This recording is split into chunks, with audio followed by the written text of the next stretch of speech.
¿Qué es una sociedad mercantil? Si bien la Ley General de Sociedades Mercantiles no define lo que es una sociedad, lo podemos definir como una persona moral que es creada por un grupo de dos o más personas que son denominados socios, los cuales realizan un contrato solemne en el cual los socios se obligan a aportar capital y bienes a la empresa con la finalidad de obtener un lucro o utilidad a fin de repartirse los beneficios del negocio al cual van a dedicarse. Los antecedentes de las sociedades mercantiles se remontan a la Edad Media y el derecho romano, pero no fue hasta la época del Renacimiento que se creó su personalidad jurídica, esto gracias al gran desarrollo comercial que hubo en esa época, formando así parte de la creación del derecho moderno. ¿Qué es el contrato de sociedad? Para iniciar con esta explicación, es necesario antes aclarar que existe una gran división de opiniones sobre el medio por el cual se crea una sociedad mercantil. Por una parte está la opinión de que la sociedad mercantil es creada mediante un acto jurídico constitutivo, mientras que su parte opositora opina que la sociedad mercantil es creada en virtud de un contrato. Para nuestra explicación tomaremos como punto de vista que la sociedad mercantil es creada mediante un contrato de sociedad que da nacimiento a una persona moral. En dicho contrato, un grupo de personas, ya sea físicas o morales, se obligan a aportar ya sea dinero, bienes, créditos o trabajo con la finalidad de obtener un lucro o utilidad. En este contrato se forma una persona jurídica distinta a la de los socios que integran a la sociedad y en este se debe de indicar el aporte, la responsabilidad, el compromiso y el trabajo de cada socio, así como los estatutos que rigen a la sociedad. Dichos estatutos son el pacto donde se agrupan todos los derechos y obligaciones de los socios, así como las normas que rigen a la sociedad. El contrato de sociedad, como cualquier otro, debe de cumplir con ciertos requisitos, como lo son la capacidad jurídica, que no es otra cosa más que la aptitud de una persona para asumir derechos y obligaciones por sí mismos. Esta capacidad se nos es otorgada al cumplir la mayoría de edad, es decir, 18 años. El consentimiento es la manifestación de la voluntad, la cual debe de estar libre de vicios como lo son el error, el dolo, la mala fe y la violencia, además de que debe de contener una causa y objetos lícitos, es decir, que son permitidos por la ley.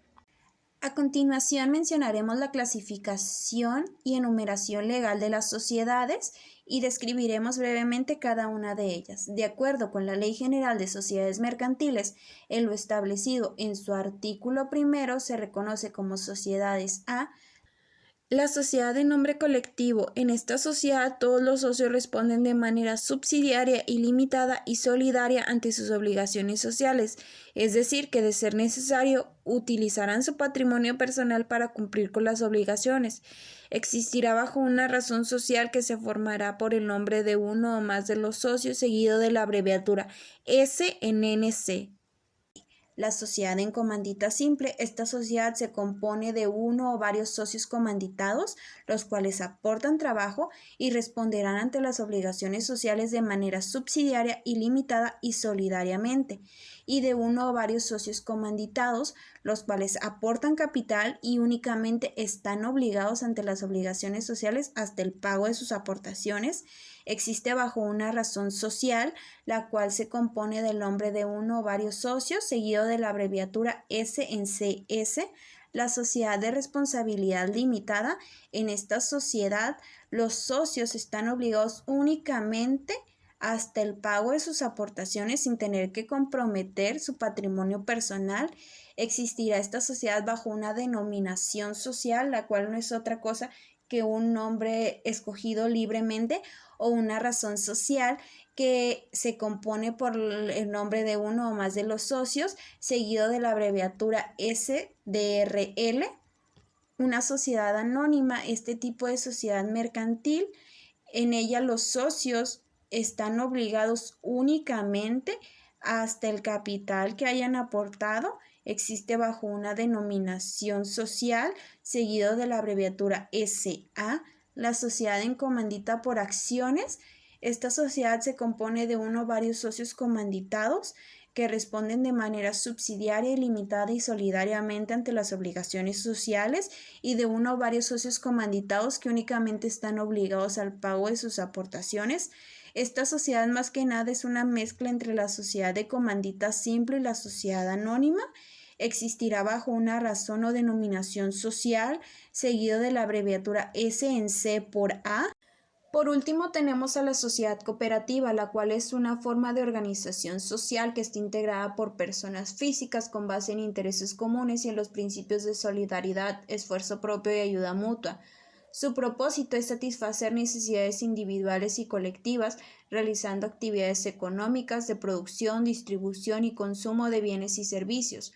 Un dato importante a destacar sobre esta sociedad es que, a diferencia de todas las anteriores, para su constitución requiere un mínimo de 5 socios. Todas las anteriores sociedades como mínimo requieren 2 socios. Aparte, esta sociedad cooperativa no es regulada por la Ley General de Sociedades Mercantiles, sino que tiene su propia ley reguladora que es llamada Ley General de Sociedades Cooperativas.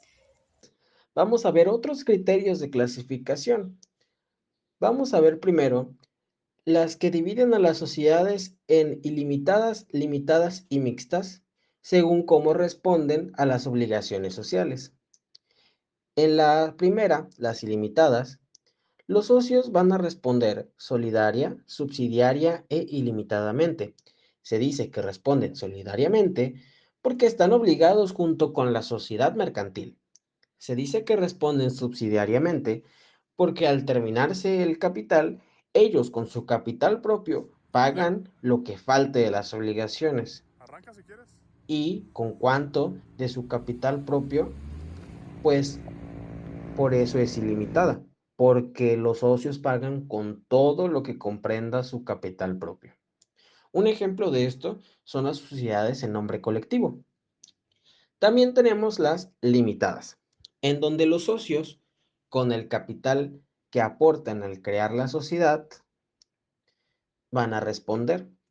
La diferencia con las ilimitadas es que en este caso los socios van a salvaguardar su capital propio. Un ejemplo de esto son las sociedades de responsabilidad anónima. En las que se consideran mixtas es porque algunos de los socios van a responder de manera limitada, es decir, hasta el monto de sus aportaciones, pero otros socios van a responder de manera ilimitada, es decir, que responden con su capital propio y de forma solidaria, subsidiaria e ilimitada. Un ejemplo son las sociedades en comandita simple, en donde existen dos tipos de socios. Los primeros son los comanditados, que solo aportan trabajo y van a responder ilimitadamente. Y existen los socios comanditarios, que aportan capital, pero responden limitadamente. La segunda clasificación es el de las sociedades personalistas y capitalistas, en donde se dividen debido a la forma en la que se vota y en la que se decide, ya que en las sociedades personalistas el socio es la figura principal y en la que cada socio tiene un voto en cada una de las decisiones que se tomen en la asamblea, a diferencia de las sociedades capitalistas, en donde importa y decide el capital de aportación. Am, bueno, pongamos un ejemplo en la que tenemos a 11 socios, pero uno solo tiene el 51% y es el socio mayoritario. Los restantes, vamos a poner que 10, tienen el 49%. Pero en las sociedades capitalistas no va a importar la mayoría de socios, aunque sean 10, siempre que el socio mayoritario, en este caso el que tiene el 51%, vote a favor, se va a hacer. Y si vota en contra, no será, ya que lo que importa es el capital de aportación.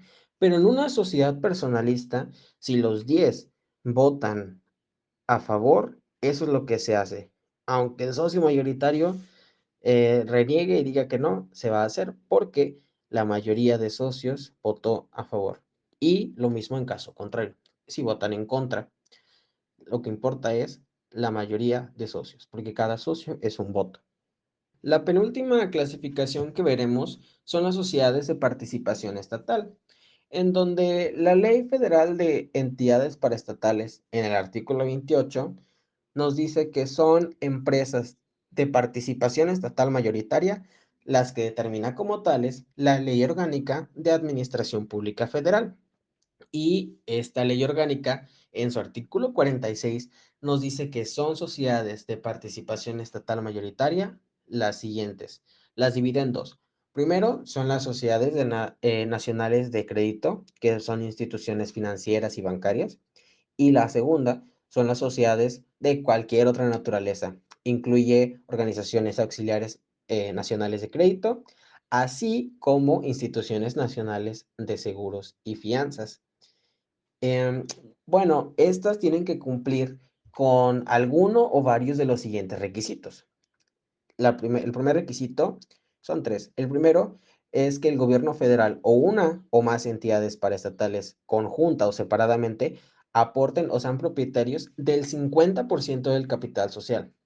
La segunda textualmente dice que en la constitución de su capital se hagan figurar títulos representativos de capital de serie especial que solo puedan ser suscritos por el gobierno federal. Y por último, tenemos en las que el gobierno federal corresponda la facultad de nombrar a la mayoría de miembros del órgano de gobierno o su equivalente, o bien designar al presidente o director general, o cuando tenga facultades para vetar los acuerdos del propio órgano de gobierno. Todo lo anterior significa que el gobierno federal tiene facultades para intervenir en el ámbito económico y mercantil y crear, según ya se dejó fundamentado, sociedades mercantiles, tanto financieras como bancarias, de seguros y de cualquier otra naturaleza, como lo establece el dispositivo legal transcrito. Por último, tenemos la clasificación de sociedades extranjeras, en el que su artículo 3, fracción 3 del Código de Comercio nos dice que son comerciantes las sociedades extranjeras o las agencias y sucursales de estas que dentro del territorio nacional ejerzan actos de comercio. Entonces son sociedades que están constituidas en el extranjero, pero que ejercen actos de comercio en nuestro país. En el artículo 250 de la Ley General de Sociedades Mercantiles, nos dice que las sociedades extranjeras legalmente constituidas tienen personalidad jurídica. Y en el artículo 251 de la misma ley, nos dice textualmente que las sociedades extranjeras solo podrán ejercer el comercio desde su inscripción en el Registro Público de Comercio. La inscripción solo se efectuará previa autorización de la Secretaría de Economía. Las sociedades extranjeras están obligadas a presentar un balance general anual de la negociación visado por un contador público titulado. Así que en nuestro país tienen autorización legal para operar sociedades mercantiles extranjeras, pero siempre y cuando cumplan con los requisitos y formalidades que la ley les imponga.